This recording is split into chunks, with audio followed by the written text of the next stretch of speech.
Let me tell you something that the financial media will not say out loud, because saying it would cost them clicks, and clicks are all they care about.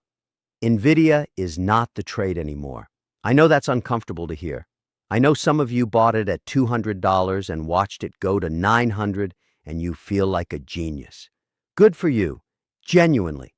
But here's the reality. The investors who built real generational wealth during the California gold rush were not the ones panning for gold. They were the ones selling the shovels, the jeans, the picks, and the lumber. Levi Strauss didn't get rich digging holes. He got rich outfitting the people who did. And right now, in the AI gold rush of 2026, the entire retail investing world is standing in line to buy the same shovel. That shovel is called NVIDIA. And I'm going to show you today exactly why the smart money has already started moving to the next layer. I want to be precise about something first, because I don't trade in vague optimism, and I don't expect you to either. NVIDIA is a great company. Jensen Huang has built one of the most impressive technological businesses in modern history. The H100 chip is genuinely revolutionary. The CUDA software ecosystem that locks developers into NVIDIA's hardware is one of the most defensible, competitive moats I've seen in 30 years of investing. I am not telling you NVIDIA is going bankrupt. I am telling you that at current valuations, with price-to-earnings multiples that would have made traditional value investors physically ill, the risk-to-reward profile has fundamentally changed. The asymmetry is gone.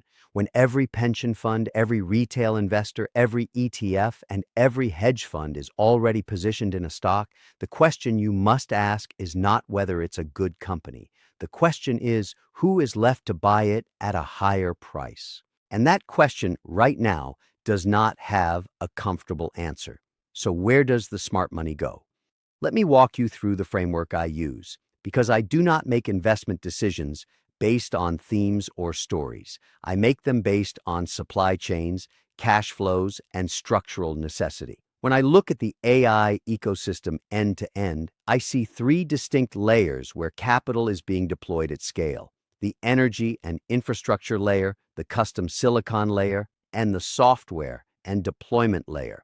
NVIDIA dominates the first chip cycle of the first layer, but the first chip cycle is maturing. The second, third, and fourth cycles belong to the companies I'm going to name today. These are not speculative bets. These are structural positions in the fundamental architecture of a technology transition that is as significant as the internet itself. Let's start with the problem that nobody in the financial press is covering with the seriousness it deserves. AI has an energy problem, not a minor inconvenience, an existential infrastructure crisis. A single query to a large language model like ChatGPT consumes approximately 10 times the electricity of a standard Google search. Multiply that by billions of queries per day across hundreds of competing AI platforms, and you are looking at a power consumption curve that the current electrical grid was simply never designed to handle. Data centers already account for roughly 2% of global electricity consumption.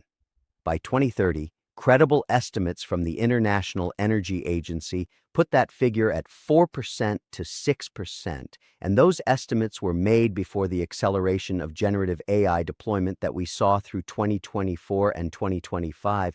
The hyperscalers know this. Microsoft, Amazon, Google, and Meta are all aggressively securing power purchase agreements and investing in dedicated generation capacity. Nuclear power is back in serious conversation for the first time in decades, specifically because of AI's baseload power requirements. Microsoft signed a deal to restart the 3 Mile Island nuclear plant. That is not a minor footnote. That is a signal about how serious the energy constraint is. So the first category of investment I want you to think about is not chips. It is the thermal management, power delivery, and data center infrastructure companies that make it physically possible to run AI at scale. Without solved cooling and power delivery, NVIDIA's chips are not just expensive, they are inoperable. The temperatures generated inside a dense GPU cluster are extraordinary, and the cooling solutions required are not off-the-shelf items from a hardware store. They are specialized, high-margin engineering products provided by a very small number of companies with deep expertise and long-term contracts with the largest technology operators in the world. This is not a cyclical business tied to whether AI hype goes up or down. This is a structural, contractually committed revenue stream tied to the physical laws of thermodynamics. That is the kind of business I want to own. Now let's talk about custom silicon, because this is the second major shift that is going to reshape the semiconductor landscape over the next 3 to 5 years. Here is what's happening. Amazon, Google, Apple, and Meta have all been quietly building their own chips. Amazon has Graviton and Trainium. Google has its tensor processing units. Apple has the M-series architecture that has set a performance per watt standard the entire industry is chasing.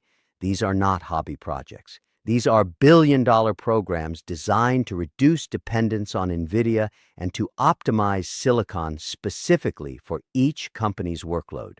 When you design a chip for one very specific job, you can make it dramatically more efficient than a general-purpose chip.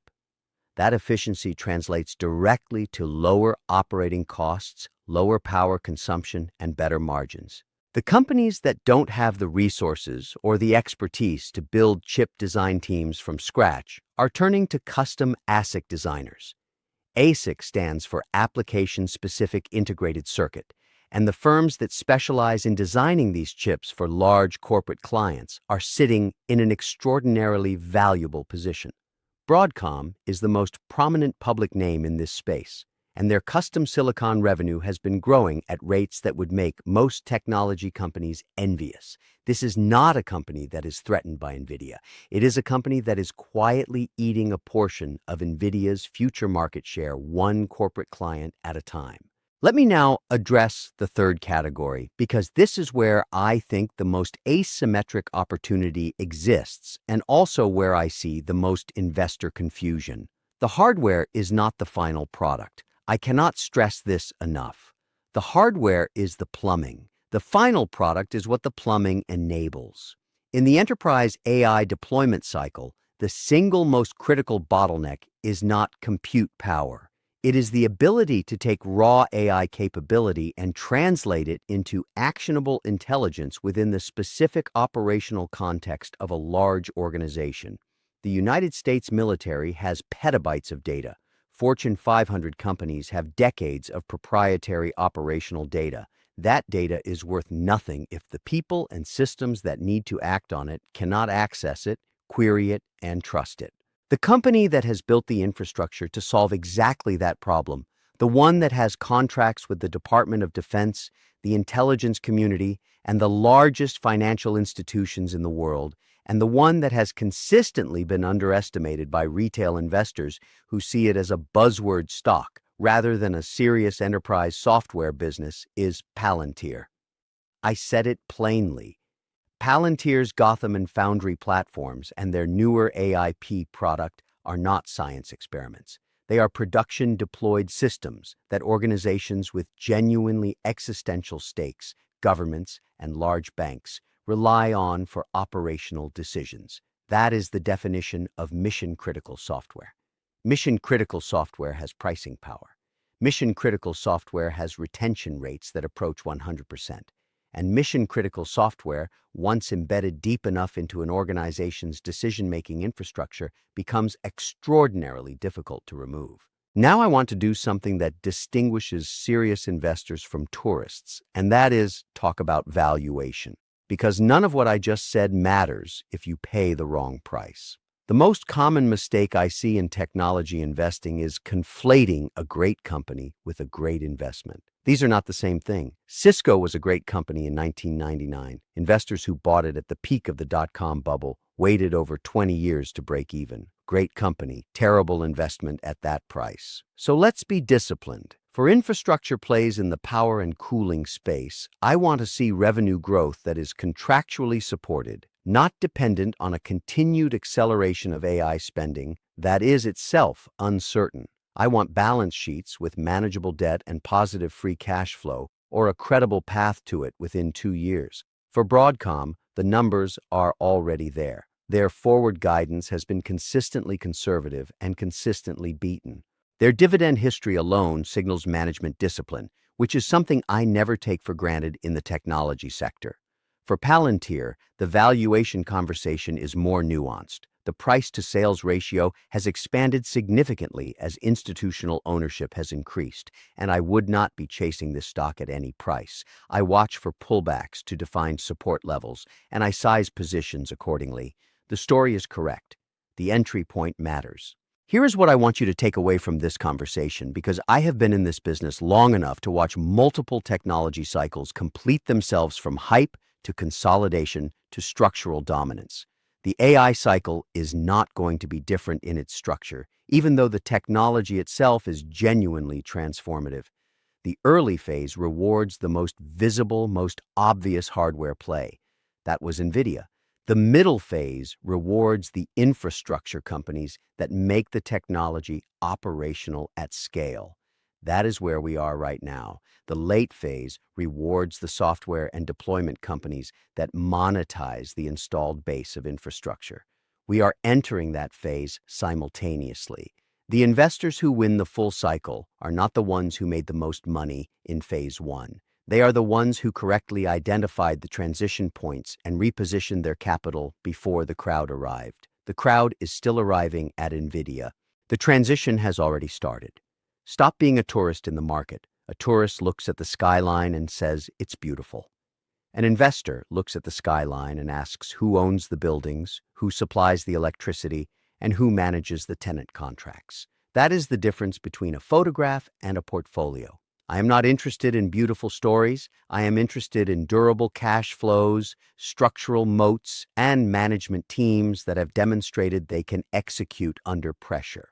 The three categories I outlined today, power and thermal infrastructure, custom silicon design, and enterprise AI deployment software, meet those criteria at the right entry points. Do your own due diligence. Read the 10Ks. Understand the revenue composition. Know what you own and why you own it. If you cannot explain your investment thesis in 2 clear sentences, you do not have a thesis. You have hope, and hope is not a strategy. The AI revolution is not a single event. It is a multi-decade infrastructure build-out with identifiable winners at every layer of the stack. The shovel makers of this era are not household names yet. In 5 years, they will be. The question is whether you will have owned them before or after that recognition.